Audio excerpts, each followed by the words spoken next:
Hey, what's up, church? I hope you guys are doing well today. I am just relaxing in our future child's room. We got the crib set up because we're expecting a baby any day now. And so there's a lot of excitement, anticipation in the Stayton household.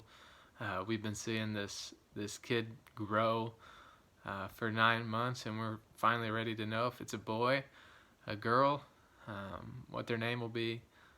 And so it's just a time full of excitement. I've been trying to battle, though. We got the feelings of that anticipation and excitement against the backdrop of what's going on in the world, where there's a lot of fear and uncertainty with what's to come in our world. And so I just been thinking about that and praying about it and kind of dealing with that in my own heart. And what God's just begin to show and reveal is anticipation, uncertainty, fear.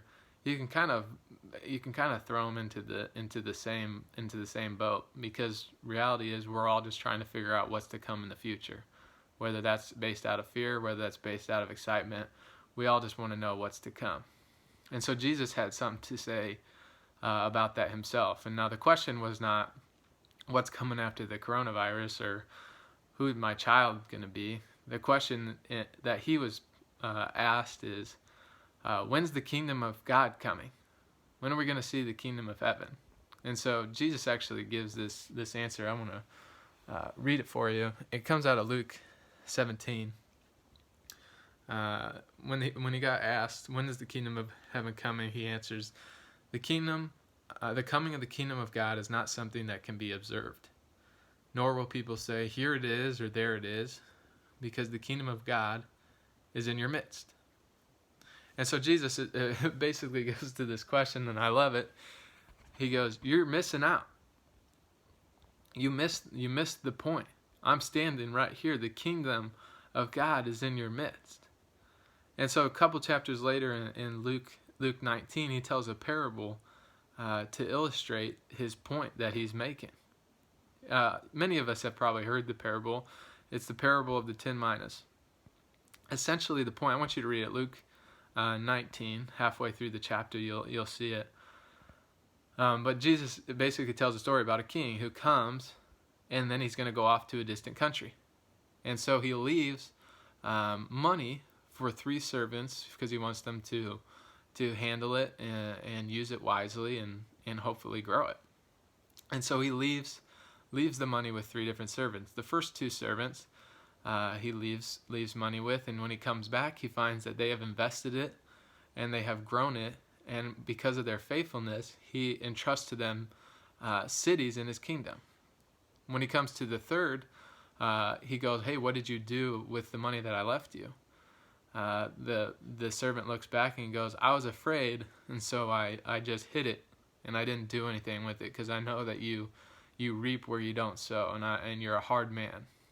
And he goes, you knew who I was, and you didn't do what I wanted you to do. And so he took that money and gave it to the one who had the most. And we hear that story a lot, and we look into it, and a lot of us are thinking, man, that's great. It's important to steward our money well. We need to be generous, store up in the kingdom of God our wealth. But if we look at the context of the story, Jesus is not illustrating what we should do with our money. His opening statement for why he was going to tell the parable was that he was near Jerusalem, and people thought that the kingdom of heaven was going to come all at once. And so if we look at the story through that context of, the kingdom of heaven is going to come all at once, the story illustrates that there is a long extended time of when this kingdom, it's not coming all at once, it's coming gradually. And what Jesus says to the people who do well was, well done, you steward what I gave you faithfully. And so if we want to take the point of the story on how we live in anticipation and uncertainty, it's not that we need to manage our money well, it's that we need to live faithfully every day. And today, when we have all these things going on, if we just think we'll wait for one day to get better, this is going to be such a long, gradual thing.